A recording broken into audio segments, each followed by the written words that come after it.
C'est une joie de vous retrouver dans ce programme de 15 minutes de grâce et de vérité et de vous souhaiter la bienvenue. Et nous aurons bien sûr le pasteur Josani Ladou qui continue à nous encourager chaque jour. Et avant de lui laisser la place, nous allons nous réjouir dans le Seigneur. Alléluia. Réjouissons-nous en lui, il est le Seigneur. Que tous ceux qui le cherchent exaltent le Seigneur.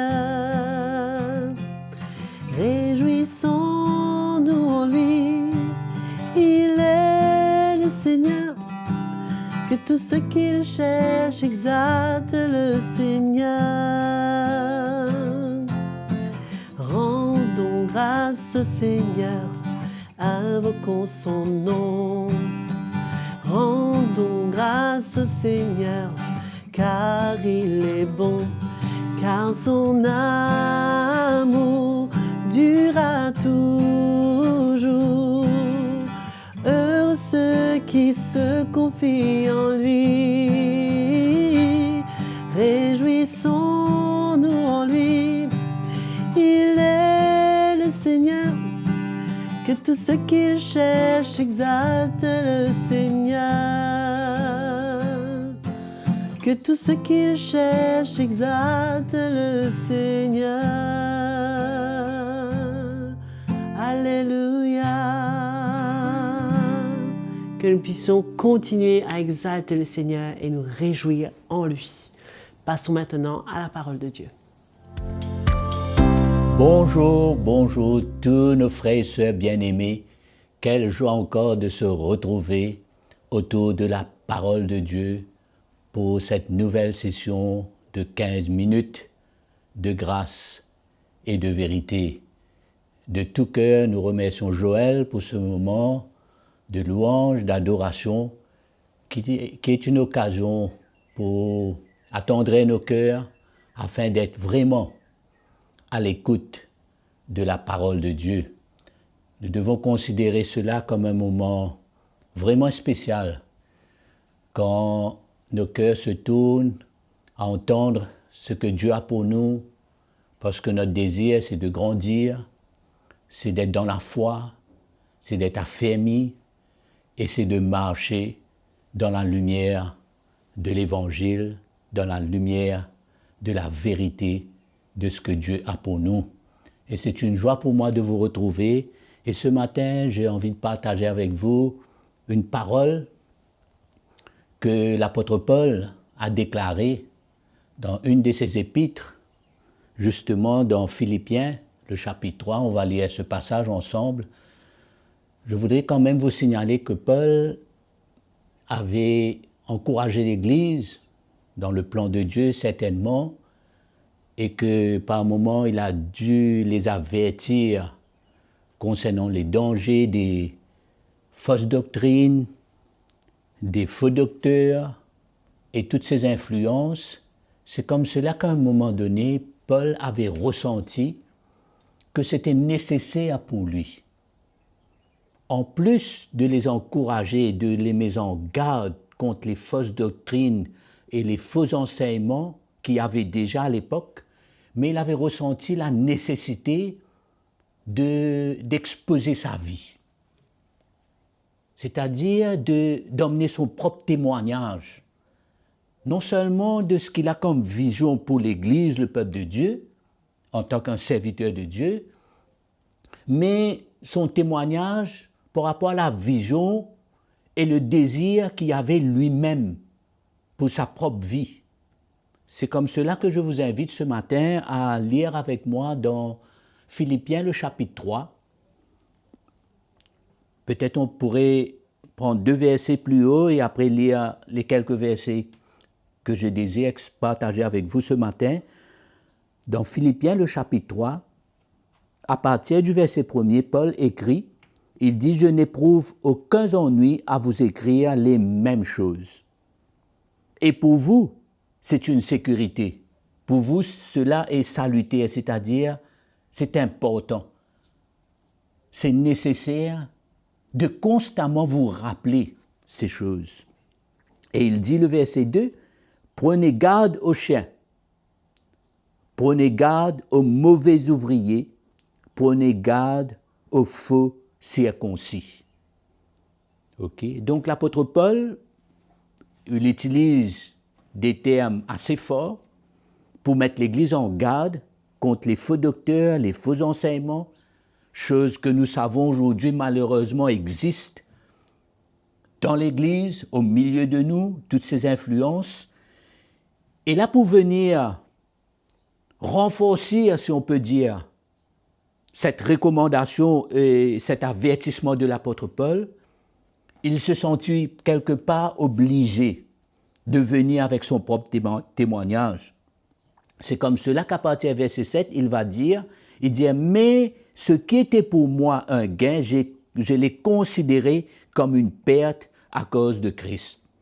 Paul va par son témoignage montrer comment lui-même il considère sa propre vie, comment lui-même il ne veut pas se reposer sur la chair ou prendre toutes sortes d'enseignements pour influencer l'Église, mais il explique qu'est-ce qui se passe dans sa propre vie. Et le verset 8, il continue, il dit « Même je considère tout comme une perte à cause de l'excellence de la connaissance du Christ Jésus.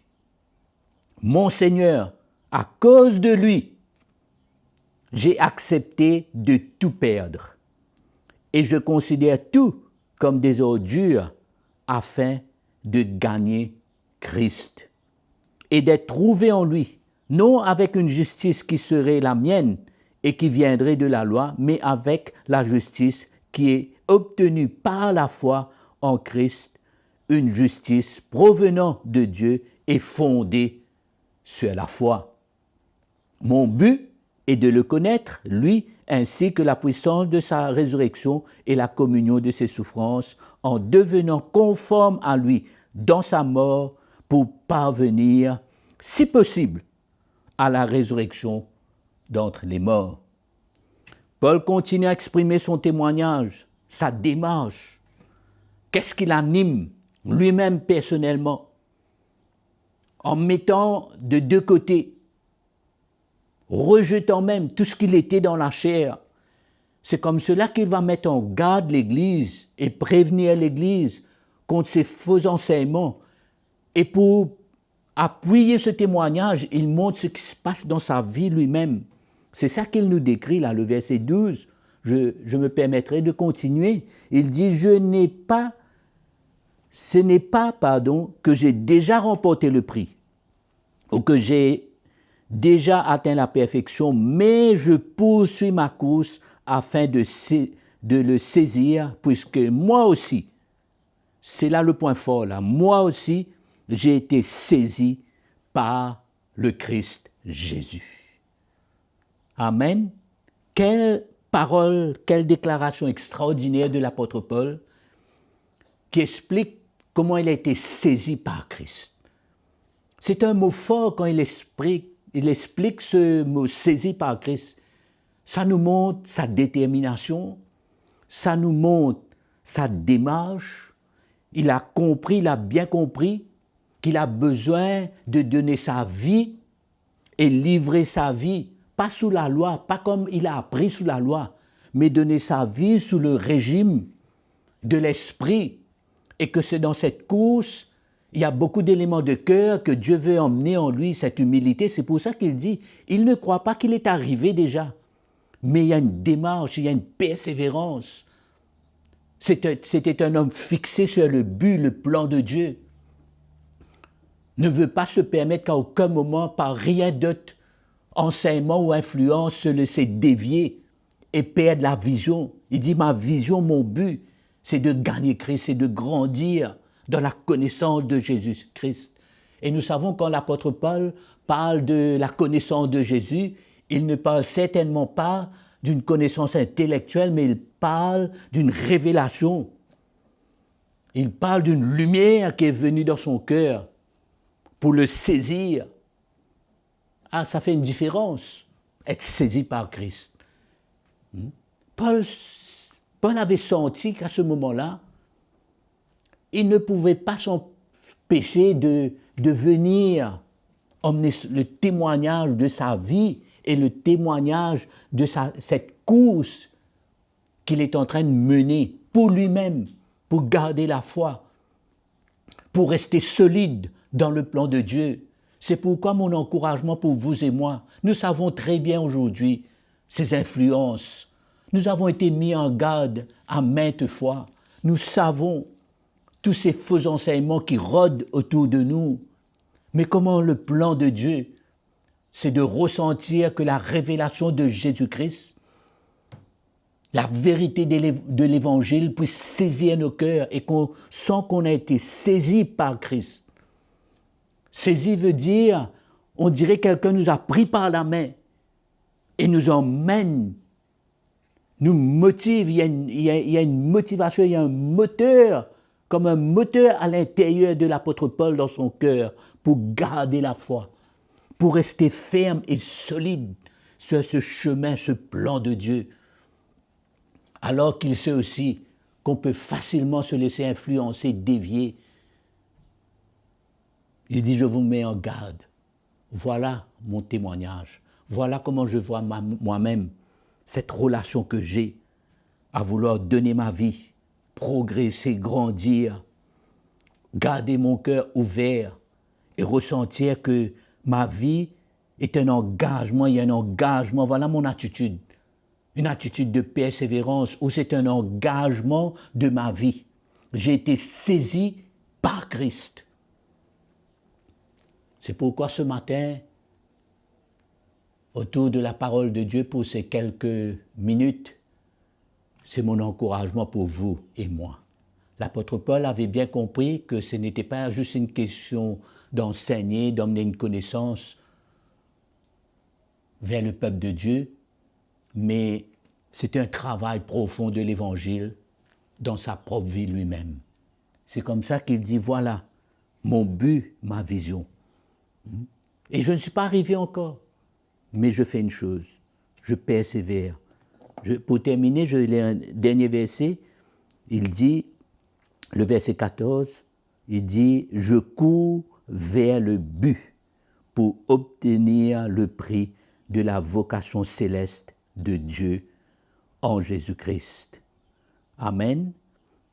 Voilà le cœur d'un homme de Dieu, d'un serviteur de Dieu qui a été saisi par Christ, par la révélation de Jésus-Christ, la puissance de ce qui s'est passé à la croix, les souffrances, la mort et la résurrection de Jésus, comme Paul souvent, quand il parle à l'Église, non seulement de la révélation que Dieu a déposée en lui, mais c'est toujours accompagné du témoignage de sa vie et cette démarche, cet empressement, cette détermination qu'il y avait en lui. D'où est venue cette expression pour dire « j'ai été saisi par Christ ». Et c'est ça que je crois a besoin de se passer dans nos vies. C'est ça que je veux pour ma vie.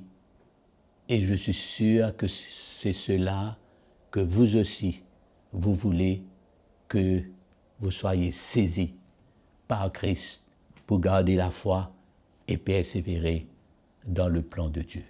Que le Seigneur vous encourage, qu'il vous bénisse. J'étais content d'être avec vous autour de la parole de Dieu et je suis sûr qu'on va se retrouver très bientôt pour encore une fois nous encourager dans le plan de Dieu en ouvrant nos cœurs à la vérité de sa parole. Que le Seigneur vous bénisse et à très bientôt. Merci. Voilà, c'était la fin de ce programme de 15 minutes de grâce et de vérité. Nous avons été bénis d'entendre la parole de Dieu et nous remercions le pasteur Jocelyn Niladou encore une fois. N'oubliez pas de vous abonner à notre chaîne YouTube CTMI et de nous écrire, de nous envoyer des commentaires, des témoignages, ce que vous avez à cœur en nous écrivant sur l'adresse qui est affichée sur l'écran. Que le Seigneur vous bénisse et vous donne une excellente santé et nous nous voyons très bientôt.